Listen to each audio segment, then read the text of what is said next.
Aloha, everyone. It's Wednesday, and that means it's News Day. In the time before the oceans drank Atlantis and the rise of the sons of Arius was an era undreamed of.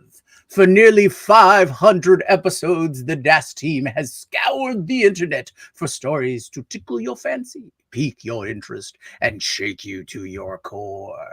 And like Brutus's dagger, prepare your ignorance to be struck down like Caesar, with tales such as self-powered synapses that mimic human color vision, potential cyber eyes, and better self-driving cars. OpenAI is getting a biopic treatment with The Thanksgiving Tango, the will they won't they saga of Sam and the board.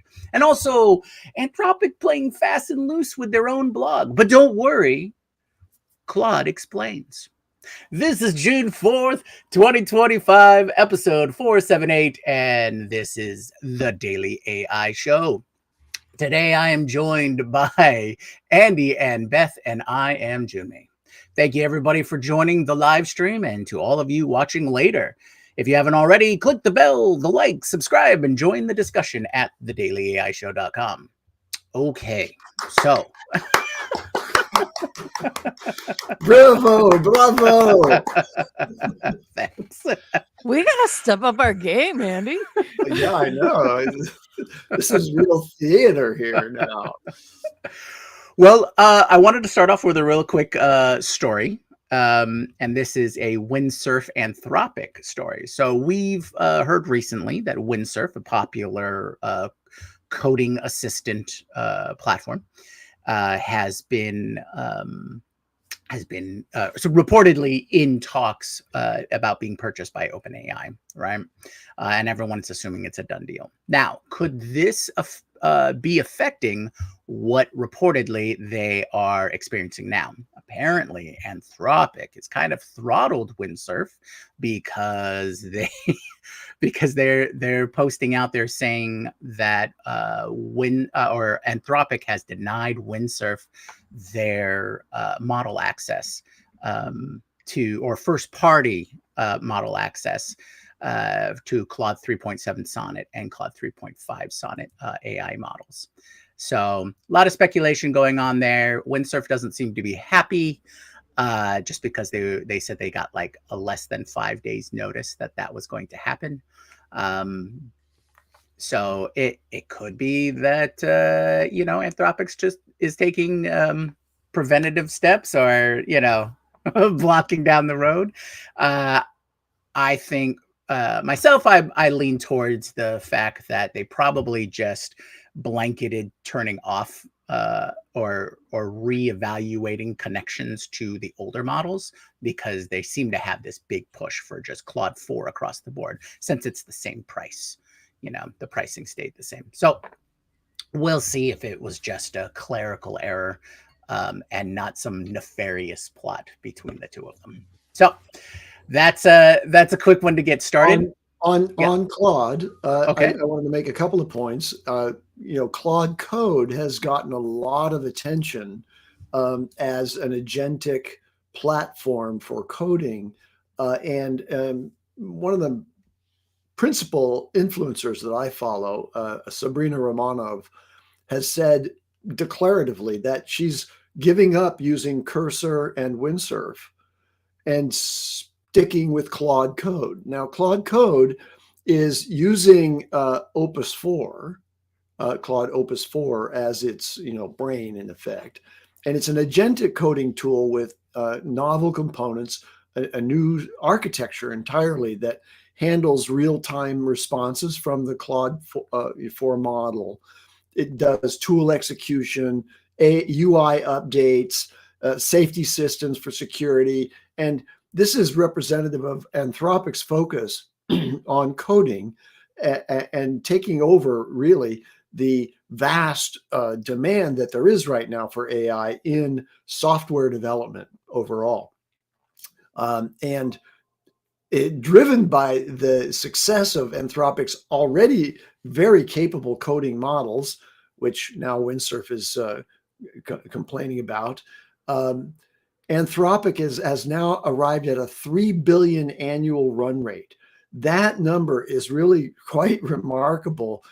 We think of, Chat GPT as having, the huge, advantage there. And they are going to do about $12 billion in revenue this year. But Anthropic at 3 billion is really, it's nipping at the heels here, especially with the demand that there is now for Claude Code, and just even for direct access to Claude 4 in a number of other, let's call them vibe coding platforms out there, who have all announced, we use Claude 4, we use Claude 4.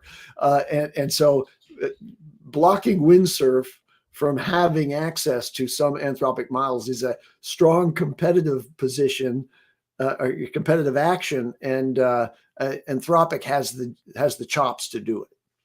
And just to be clear, when other platforms say we use Claude 4, they're generally saying we use Claude 4 Sonnet. They're not Right. saying we use Claude 4. We're not saying we use what you could use if you subscribe to us at this higher level. Yeah. That's right. So yeah, if you use Claude Code, then you're using Claude Opus. Cool. Yeah, well, yes, let's pay attention to what unfolds here. So let's go to Beth. Beth, what do you have in terms of your most impactful story? All right. So this is not one that I've seen talked about a bunch of places, because we have more like major breaking stories, but this is about character AI, and I feel like any story involving character AI needs to be considered a major story, just because it's such a platform that has such huge engagement. And when it's written about, it's not considered a Google, like they came to Google, they left Google to start character AI, and then the people came back to Google. So what is referred to now is the Google backed AI companion platform. So I think that they have some independence within Google, but they've launched basically a new multimodal push. So new ways to create. And the two big ones are Scenes and Avatar FX, though there are some others. Avatar FX lets you create and script scenes with your avatar. Mhm. And what is interesting about this for me is that one of the things that we've seen and then you can share them. So first of all, you can like you can script what you want as your character, and then publish that on the site. You can share it other places. One of the things that we think we're going to look for is these things showing up as YouTube Shorts and TikTok videos and those kinds of things. But you can script whole multimedia like the conversations that were maybe having you be slightly having a how do I say this? Most people who engage on this platform are younger than I am, so this is going to sound condescending, and that's not the way I mean it. But there is already some evidence about character AI engagement sometimes seeming to blur a line between reality and your personal sense of reality and sort of wish fulfillment. I'm not sure that adding video to this is going to, or an animated thing, is going to change that a lot, or in a good way. But this is very exciting. And everything involving character AI is something that we need to pay attention to.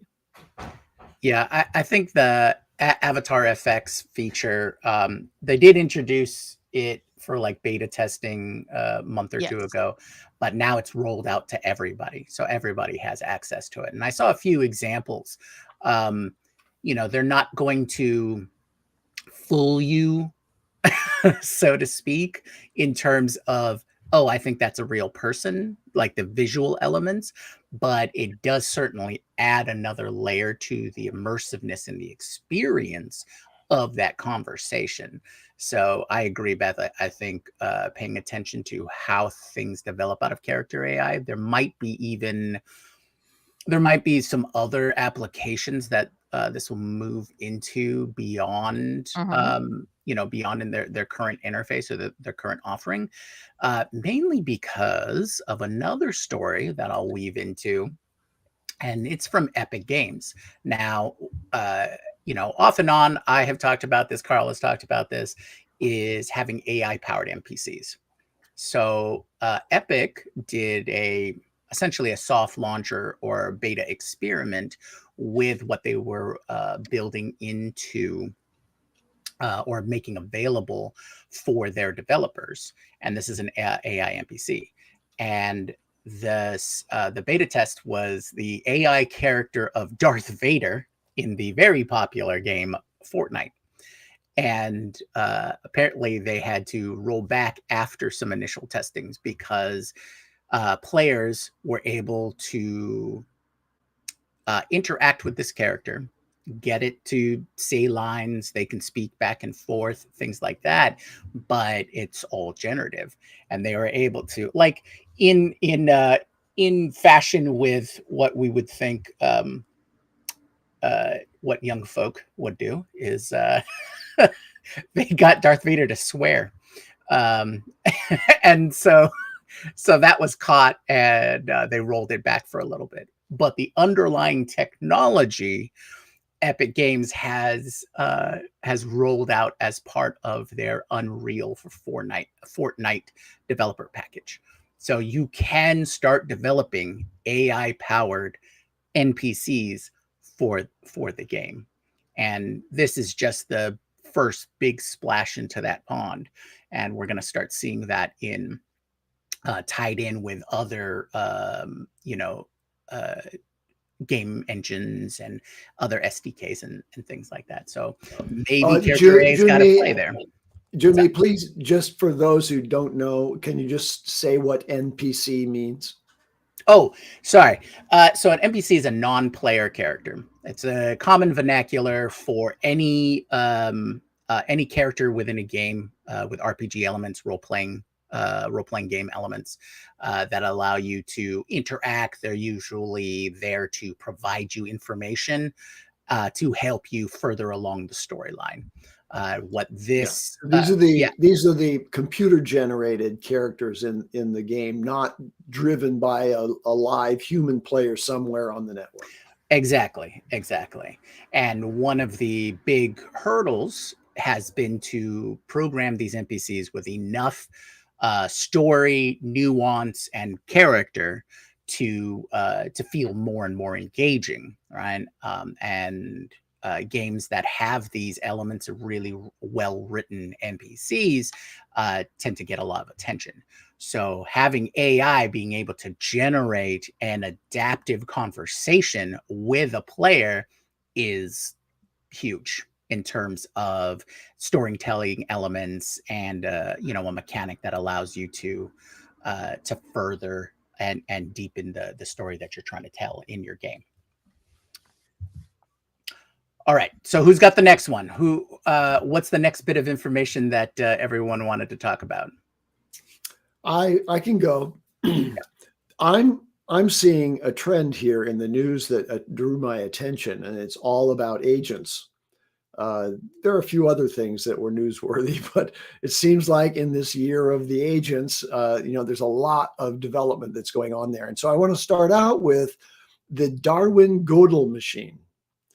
The Darwin-Gödel machine is a new AI from Sakana AI, the people we've trumpeted previously because of their very sort of, I think, prescient view of how AI will develop. And they did it originally with this evolutionary model merge process that achieved really great advances in the capabilities of models, expanding the capabilities of models by marrying and creating a child out of the combination of models through the merge method, and then doing that in an evolutionary process that allowed them to pick the best children out of those merges and go forward that way. Well, now the Darwin-Gödel machine, which they just announced with an archive paper, is a self-improving agent that can modify its own code.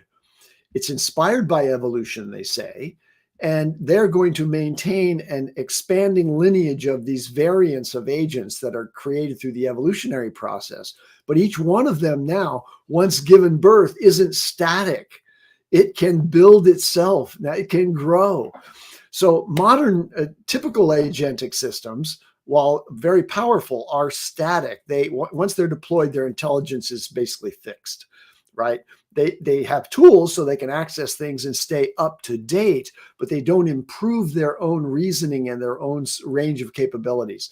But Sakana says continuous self-improvement is the key to development of stronger AI capabilities, and their Darwin-Gödel machine is built from the ground up to enable AI systems that can learn and evolve on their own, evolving their capabilities just like humans do. So that's a really cool idea. And they're demonstrating it, this machine. And I haven't yet, added the Darwin-Gödel machine paper to my notebook LM, but I haven't had time to go back and listen to the podcast about it. Anyway, I also wanted to kind of weave backwards a little bit to the idea of video generation, because one of the principal agents out there, Manus AI, now introduces video generation. So you can transform, a prompt to Manus now into a complete story with generated video. And so you have an agent that can do all of the things that are magical and require, the experience and skills of a Jyunmi hatcher to do video generation. You can do that with the assistance of a multi-step, long process, task-oriented agent, Manus. Very cool. I am going to say that we're super excited about agents. We've got an agent show coming up next week. I'm not even sure Manus is going to be a part of the show because there are so many other very cool agents. But I just wanted to promo that since that happened. That got in my head and now I don't know what I was going to say next. Karl, welcome. Did you bring a story? I was actually just going to listen to all of you for half a second. That's cool. Gotcha. Okay. Well, yeah, I will more than gladly give you all the half second. All right. I know what mine is now. Oh, okay. Go for it. Okay. Meta has announced that by 2026, advertisements are going to be AI generated. And this is really interesting because they are completely going against the trend, right? Not that AI advertisement won't be generated, but that everybody else is like, hey, no, it's got a little tag. We're going to embed the stuff so that you know definitely that this is being generated by AI. Meta is like, give us a concept and a budget. It's all done for you, right? And there's no part of that. That doesn't mean that it won't at some point be included, but they tend not to be on that same bandwagon, that you will be notified that there will be some indication that this is an AI generated ad as opposed to a human generated ad.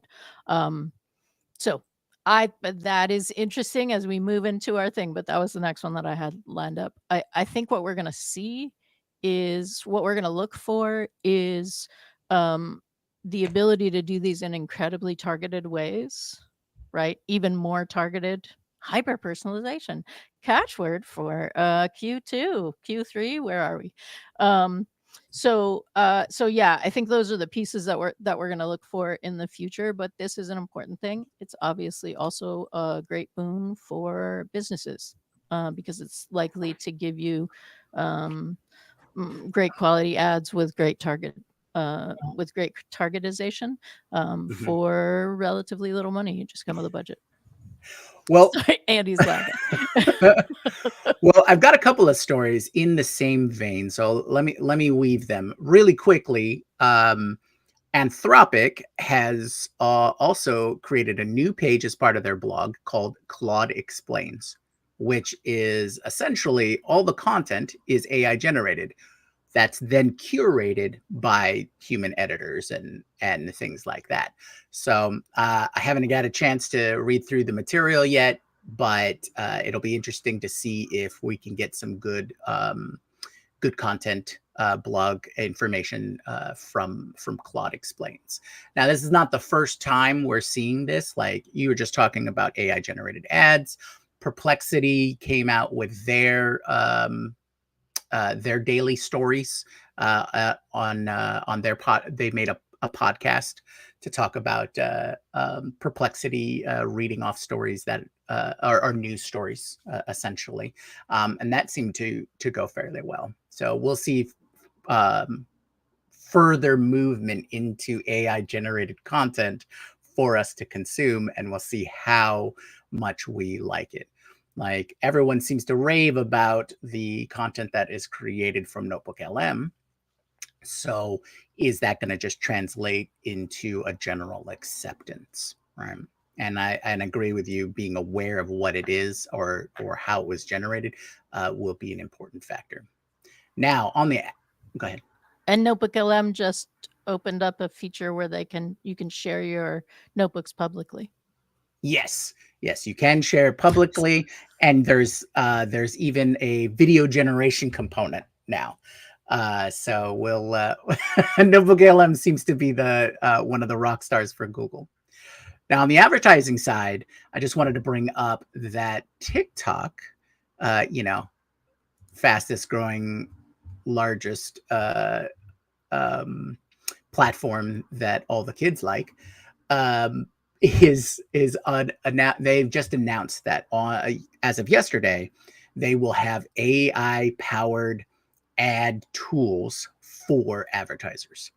So this AI powered tool, it will give you it'll allow you to, or give you suggestions based on like user demographic, what industry, what kind of keywords or types of ads that you want to create based around a keyword or theme or anything like that based upon your demographic. So it'll give you suggested keywords like, oh, well, your demographic is X, Y, and Z. So you should make something that talks about this because that's related to your product. So we'll see how well that plays out. Maybe it'll make ads better because it'll be better targeted, but I could just toss that out. And I mean, nobody needs it, right? It's not the driving force behind internet. Okay. Karl, we have spoken for just a moment. Do you have a story that you're ready to speak about? I mean, I can go on. I mean, I've got tons of yeah.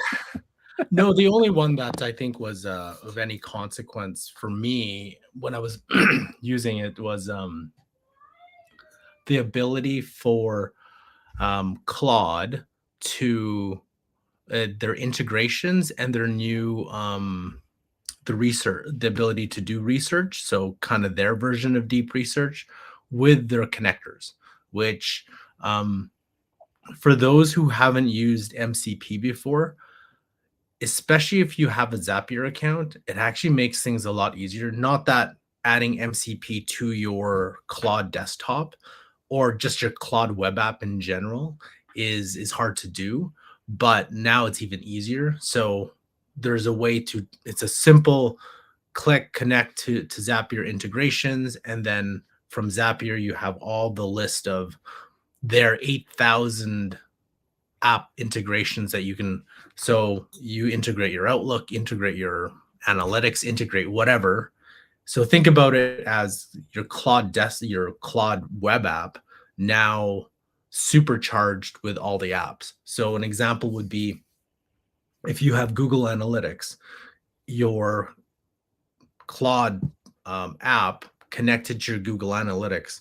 How often have we had to report on something from our website, and then you have to go to the website and you have to go, create a report in analytics and figure all that out. But now with Claude, whether you connect it natively or connect it to Zapier, it can do that analysis pretty well and create graphs, charts, And if you use because with Sonnet 4, you can leverage artifacts and create really cool applications on top of that too. So there's a lot of like interconnectivity, and it's a pretty, I think, gonna be underused option. Now, the only problem I had is when I was connecting it through Zapier, I was getting internal server errors. So what I'm trying to do now is reconnect it, rebuild a new Claude client in Zapier to connect back to the Claude web app. But I think, but there's a bunch of native integrations you can have as well, like Google Drive, Gmail, and so on. Yeah, this is the advent of enabling of a large ecosystem of tools that LLMs will have access to.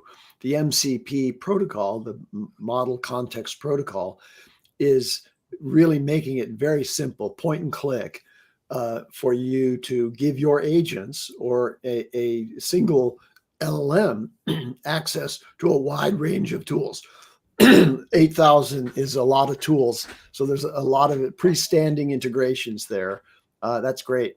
So I wanted to stick with agents here for a second and say that there's a class of agents that are focused on not just access to tools, but actually operating on the web browser on the web. So these are browser agents, let's call them. And there's a new testing benchmark platform out there to compare agents' abilities to operate on the web, and it's called WebBench. It's a comprehensive data set to assess whether AI browser agents perform well or ill across a diverse set of tasks. 5,750 tasks across 452 websites with 2,454 tasks. That's open sourced. So you can point your browser agent at this WebBench test and get a score back. And it tests them both on the ability to read those websites as well as write to those websites, which turns out to be much harder for an agent than just collecting information, which is kind of, HTML history. But HTML hasn't historically allowed you to write to the page, right? So you have to do that through your keyboard and your browser to do that. So form filling, authentication, file downloads, all these actions that the browser agents can take, those are now tested, but they struggle on the right tasks more. But we'll see, because of this new benchmark, we'll see that the browser agents are going to work swiftly to try to top the leaderboard on that evaluation. Yeah, that sounds super awesome. That's probably one of the clearest benchmarks that I've seen related to AI. It's like, hey, here are all the data points, and this is what we're testing on. So a lot of the benchmarks that we see coming out for AI is confusing, at best.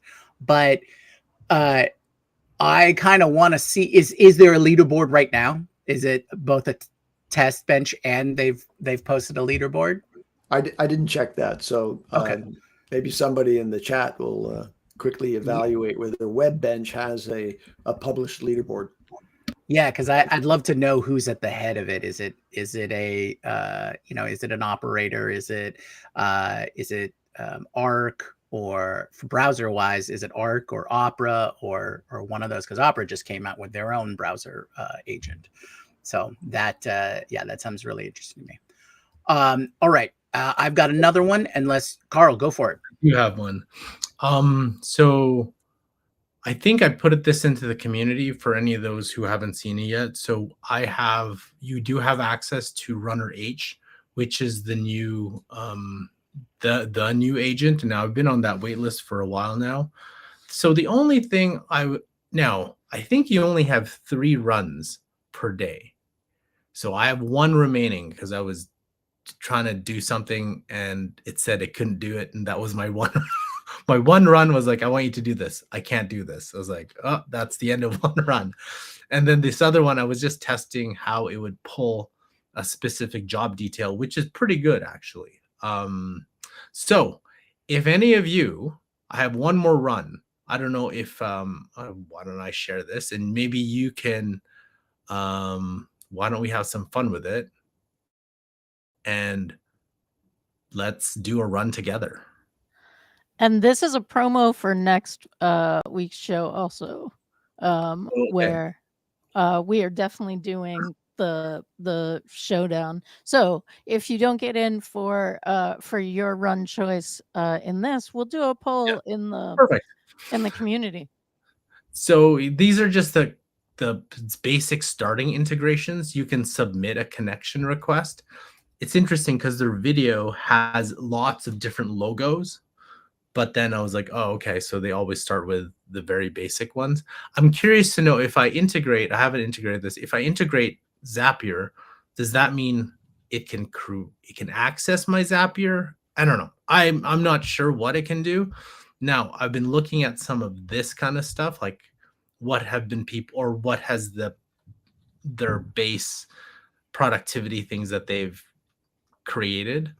But is there anything out there that, I don't know, anybody wants to take a look at? I thought this was neat because you have highly involved, fully automated, moderately involved. I put moderately involved. But is there something complex that you wanted to do? Now, I could. So what I could do is try something that I was working with GenSpark on yesterday. And it was a pretty complex request, and it doesn't require any integrations necessarily.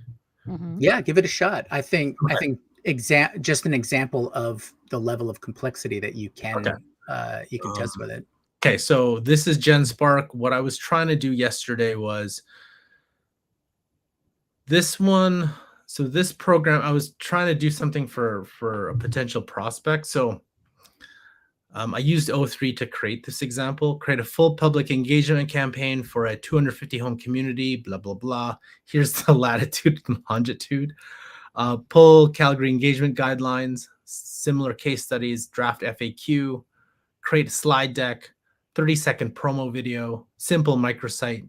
So this is what GenSpark did. So it did the research. Then it actually used the map tool, looked at the map where we're going. Here's the coordinates. Reviewed the places in there. Created for me a budget. Created for the budget. Created for me a kind of a public engagement website. Then created me a promo plan.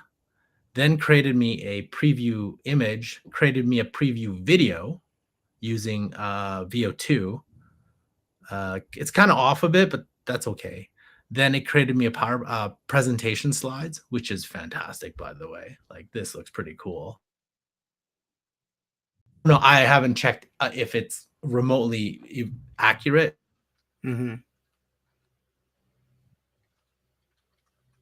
But just being able to generate, that sounds pretty cool. It can call for me.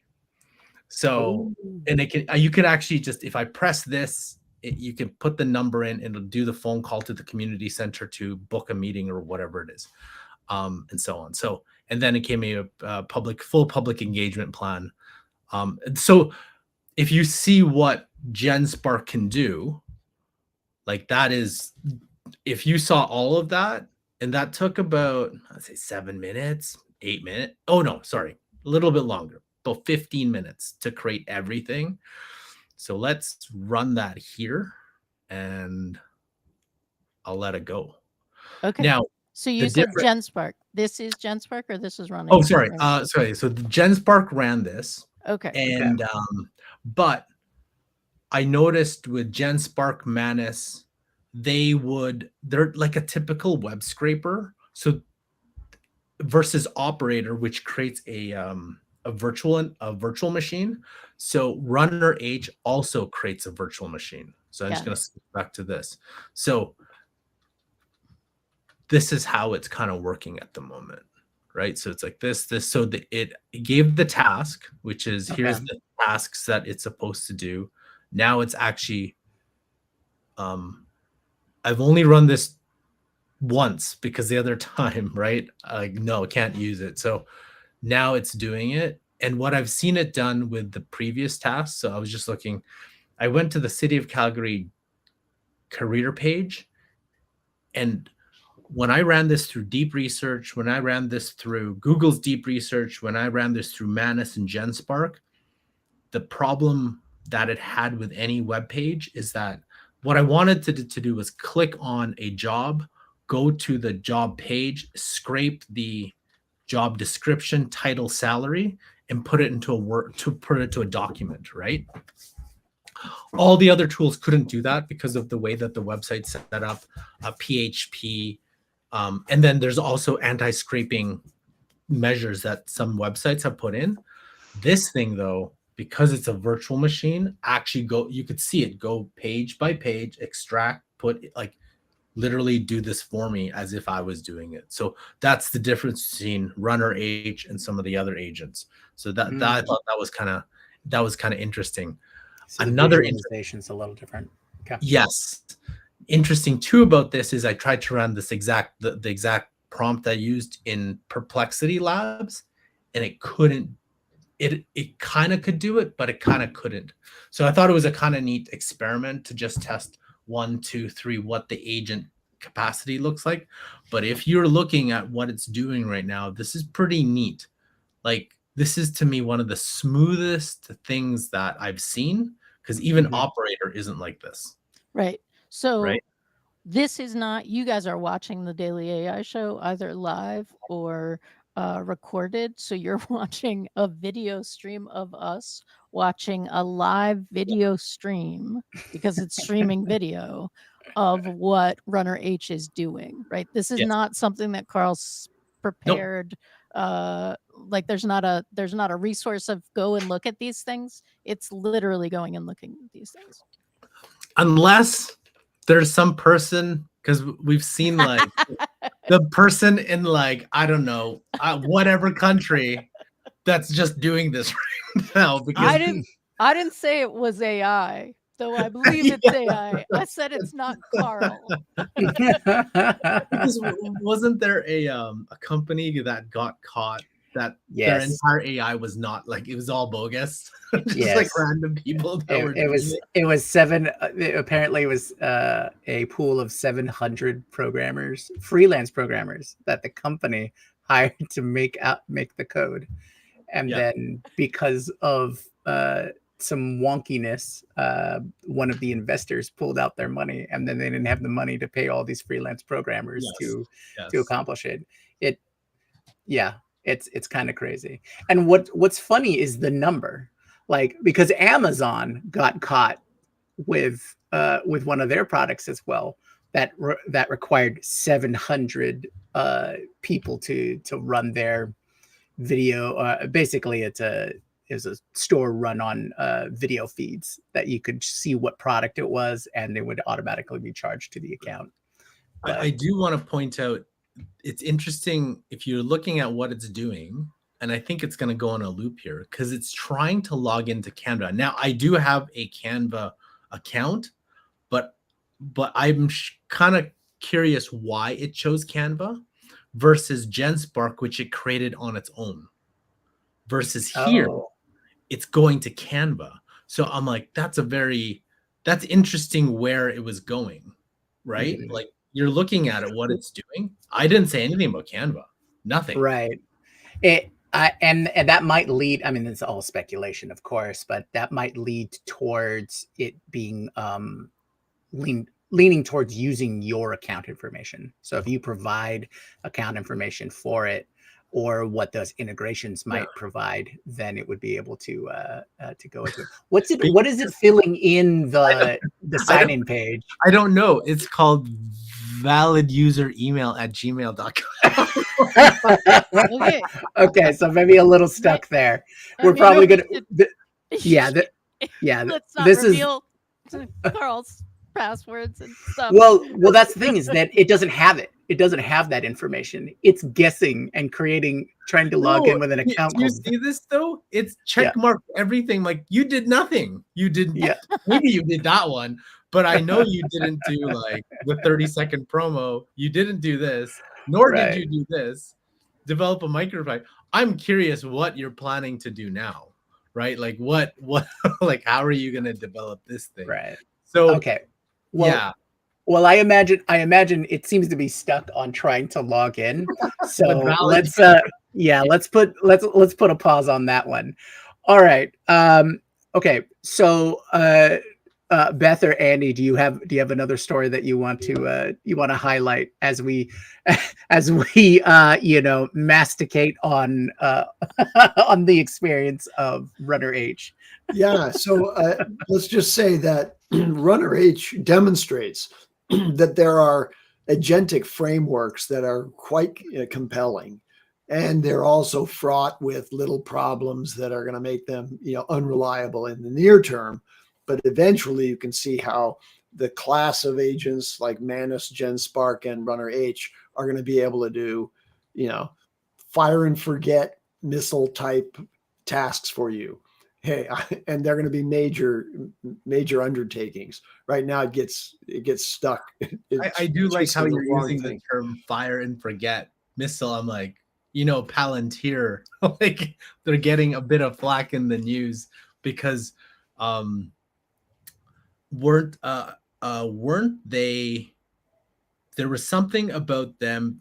One of the things that they do as part of their package is they can track essentially enemy combatants using AI. The scary part is because of the contract they signed with the Pentagon, you have to look this up. I'm just paraphrasing, is that, well, if Palantir can identify enemy combatants, the danger is, because what's happening in the States in terms of illegal immigration, there's a very, very simple connection. Be like, well, why don't we use Palantir to identify illegal immigrants? Yeah, and what you're referring to is news that Palantir has been given a government contract, yes, to do this kind of AI analysis of data about, everything. Who knows about people here, not battlefield systems. Yes, and so it's a little scary that way. And the question in that context is the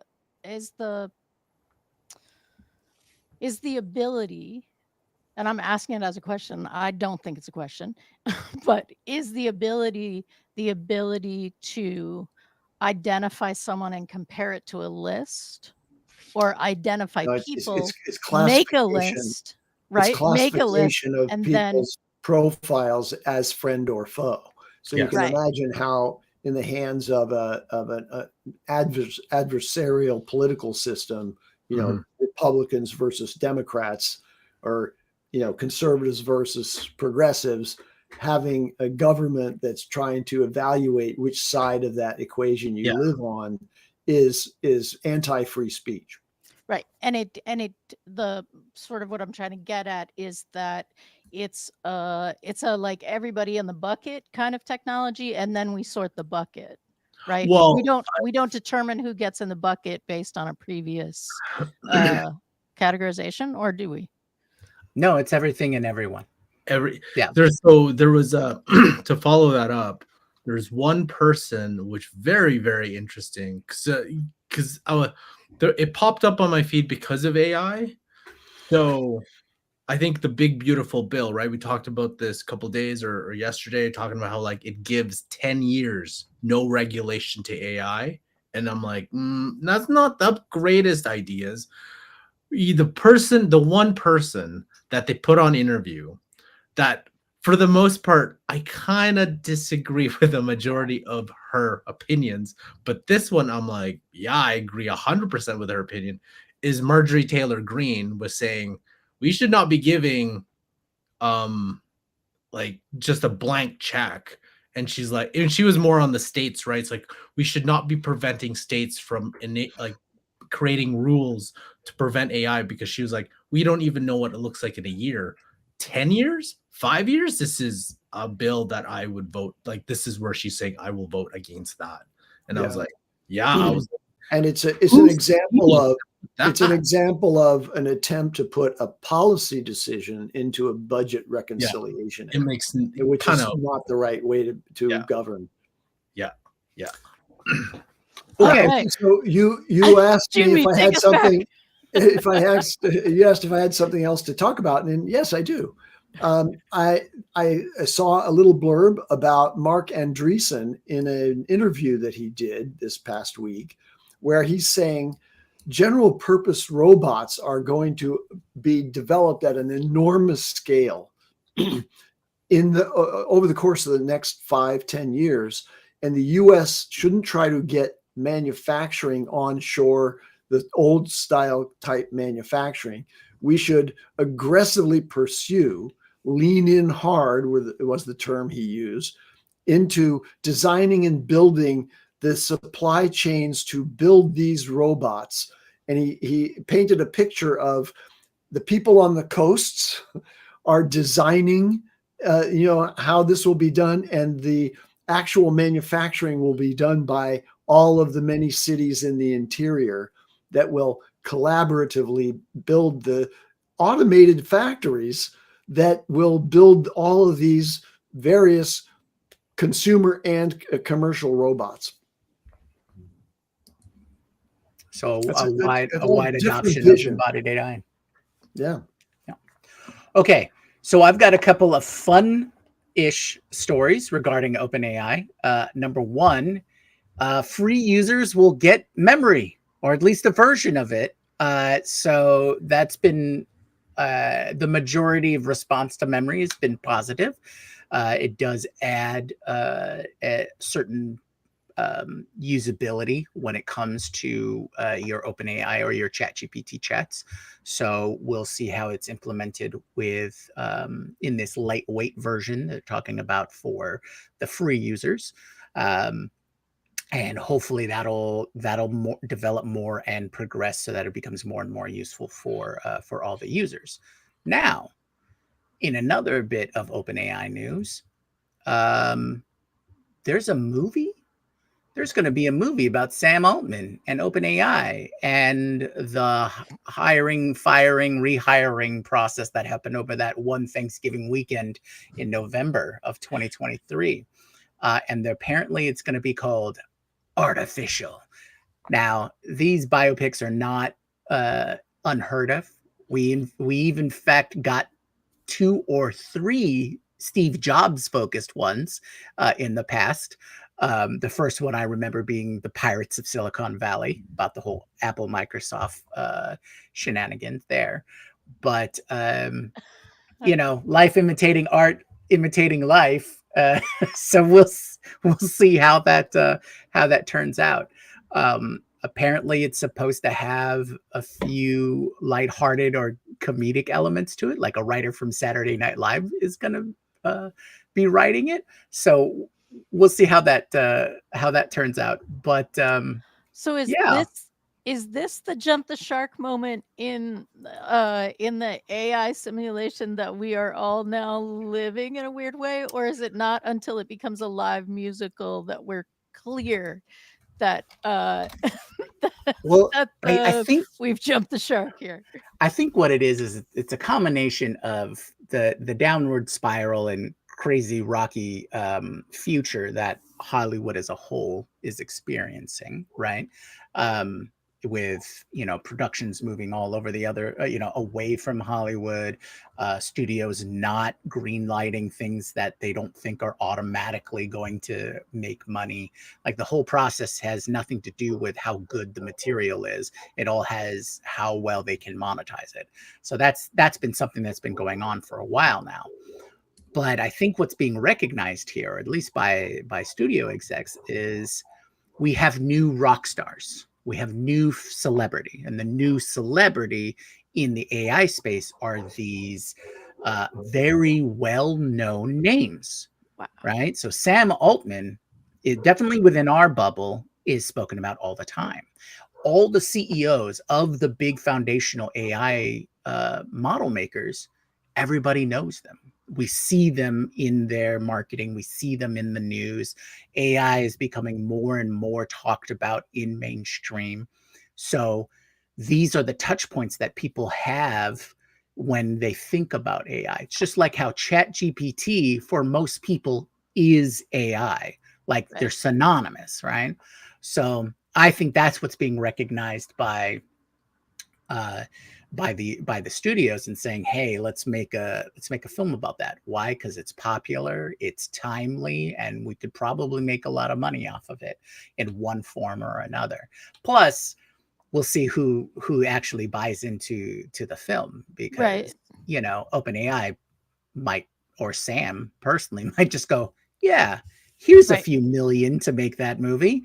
Who are the investor list? Because that's something that's never mentioned when it comes to movies, and these things take millions upon millions of dollars for the blockbusters anyway. Right. So, but that's nothing in AI money.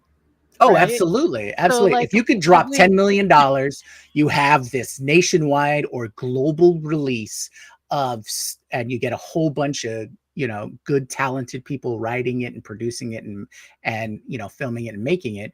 Then what? Now you have instant marketing. $10 million for a global marketing package for a group like OpenAI is a drop in the bucket. So, and this will reach all of the people that just watch movies, and that's nearly everybody. So we'll see. That's the way I look at it, is that's like, oh, hey, this is a great way. Because people like to consume their news with an entertainment factor, right? I watch the Daily Show, right? The Daily AI Show, Last Week Tonight with John Oliver, all of these news programs where you get to absorb news, but in an entertaining way. Almost the entirety of YouTube's that way. So, and you get to set up the story that you want to be told, right? Exactly. You get to control the narrative for 8 billion people. How many people assume that what they know about the assassination of JFK, they know because of the movie that was made, right? Which elevated us a certain set of theories, right? Like it's yeah, okay. Exactly. Wow, my mind is blown. I'm just talking now. All right. Okay, I have a couple of closers here just to catch up on some questions that were left open. Okay. The first is I forget who it was who asked in the chat. Who was it who talked about the coasts designing the robots and the interior, labor forces building the robots? That's Mark Andreessen. He's a major commentator and a multi-billionaire guy who is, at the Elon Musk kind of level. So if you search for Mark Andreessen, A16Z is his website. That Andreessen Horowitz is the venture capital firm behind him. The other thing is that on the WebBench pass rate percent success, there is a leaderboard. It turns out, just doing some quick searches here, this is being developed by a company called Skyvern, really to show that their new browser agent is at the state of the art, but they are surpassed by on these tests overall pass rate percent success. Anthropic Sonic 3.7 computer use is at the top of that leaderboard at 66%, and Skyvern 2.0 is at 64%, while OpenAI's computer use system is at 59.8%. Nice. Yeah. Okay. Go Anthropic. So before we wrap up with our final stories, I have to squeeze in a AI in science story. All right. So if you remember an AI in science story from back in November of 2024, I had mentioned that Tokyo University of Science had come up with a dye-sensitized solar cell-based synaptic device. This was to provide power and storage for these types of devices that could have, many different potentials. I was always imagining cyberware and things like that. Well, now, less than a year later, the same team from the Tokyo University of Science, the same scientists, have come up with a self-powered, because of that dye-sensitized device, artificial synapse that mimics human color vision. And so, what makes this really important in science development is when it comes to computer vision, right? There's a ton of information that our current computer vision uses, right? It's just absorbed so much data from that from the source, right? Whatever video camera, if you want to imagine those kinds of things, and that requires a lot of power to compute and process all of that information. Well, these scientists came up with a method so that that data is handled by that dye-sensitive solar-powered device, so it's self-powered now. And the sensor they came up with has near human levels of color recognition. So all of the various spectrum within 10 nanometers. So scientifically speaking, visible range of light is described in nanometers. So like green is like 900 something nanometers, or variants of green, right? So this will be the same thing for red and blue and whatnot. So what this sensor does is it's got its own power generation, right, through its solar cell, and it can now recognize near human levels of color recognition. So it's one big step towards having devices that can replicate and be self-sustaining with vision and tied in with computer vision. So the scientists mentioned that they see immediate application in many industries, but one of the main ones being here's how we can improve autonomous vehicles, because now the computer vision requires much less power. It can be self-sustained and can see the road and other objects much like a human can. So this is one more additive feature along those lines.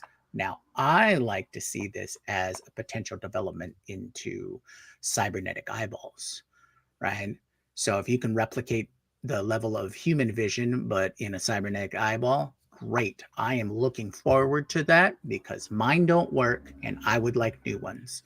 You can go the bio route as well.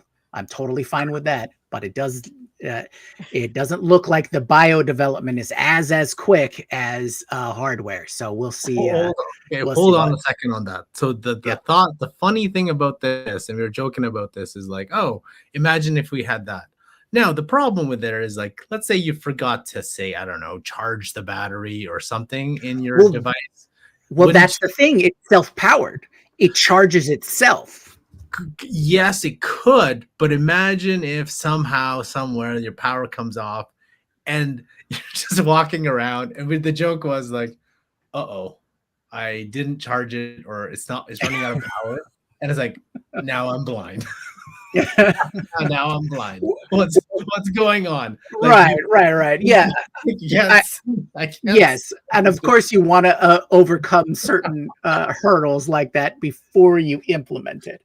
But I'm sure it wouldn't be a problem for those who wanted some form of, auxiliary site who didn't already have it, right? And they wanted that part of the process. Well, then all I know is there will be a TikTok trend of like people running out of juice with their eye thing and just causing the stupidest, they falling down or whatever it is. Do you remember like way back when people were hitting themselves into poles, like looking on their phones? Imagine you're just walking around and out of nowhere, you just like, it just craps out on you and you like trip, hit Well, something. And this is one of those weird things where like when culture gets a sense of what it's like to have a disability, like the disabled community is like, Yeah. woot, we've gone mainstream, we're gonna see all kinds of stuff. No, we just see like you're just thinking now it's not like people have compassion for what it's like to be blind. We're all just gonna record ourselves walking into stuff, and isn't that funny? It's like, okay, could we take No, our experience? so Greg puts a good point, right? So it's like now you're connected to online, so you're just gonna see people like walking straight, but suddenly turning right because their eye is now connected to the web, and it looks ridiculous, right? You're just walking, and imagine like, so texting and driving. What would you call this? Like, I don't even know what the term would be when you're like online driving. Well, here's the thing, Karl. We already know that no one's going to be driving. There's just going to be cars that people get into. That's true. And then they can spend all of their attention doing other things because they don't have to worry about driving. How much time is spent in driving vehicles just to get from place to place? Now that is an amount of time and attention that can be sold to advertisers. Right. I don't want it, but it's probably going to happen. No, I don't want stupid things while I'm sitting down and all these things are coming at my face, which is already terrible. It's like the worst case version of the Apple Vision Pro, just now localized inside your brain. Okay, well, Jyunmi might want to beta test maybe not beta test. Jyunmi is a candidate for your cybernetic eyeballs. Andy and I would be delighted to test your glasses that adjust to what we're actually looking at, so that we could have that. I suspect Jyunmi would be too. So hit us up, Daily AI Show. We would love to do that if you are designing that. All right. Unless anyone has anything else they really want to get to, I think that's a great note to end up on. All right. So everyone, thank you so much for sticking with us for today's episode. This goes out to all of our chat viewers, subscribers. If you haven't subscribed, please subscribe to our YouTube channel. It really does help us out. And if this has sparked any discussion you want to keep going, join our Slack community. You can head over to dailyaishowcommunity.com and gain access there. Now, what's coming up on the rest of the week?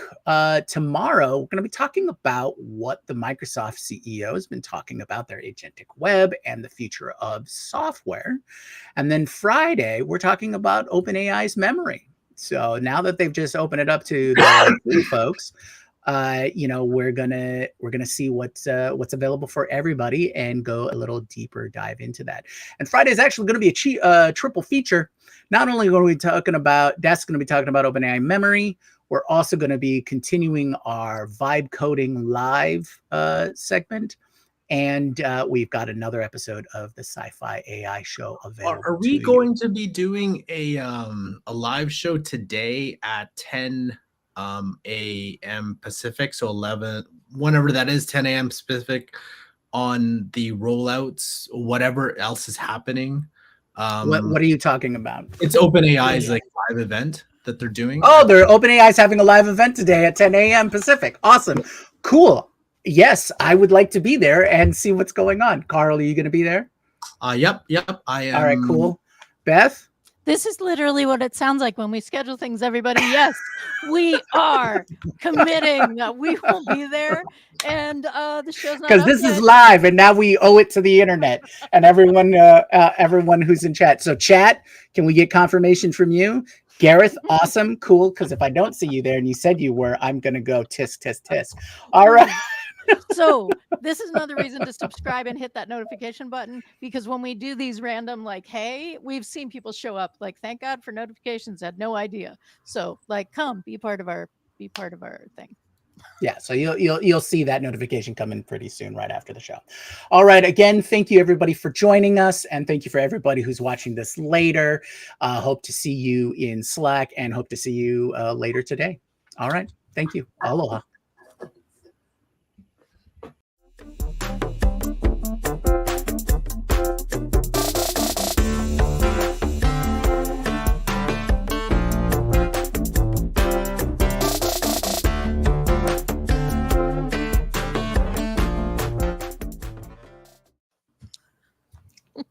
hey, Annie. So GenSpark released something today too. They released All right. Also, hey everybody, after show. Now I'm gonna end it. It's a bonus What? day.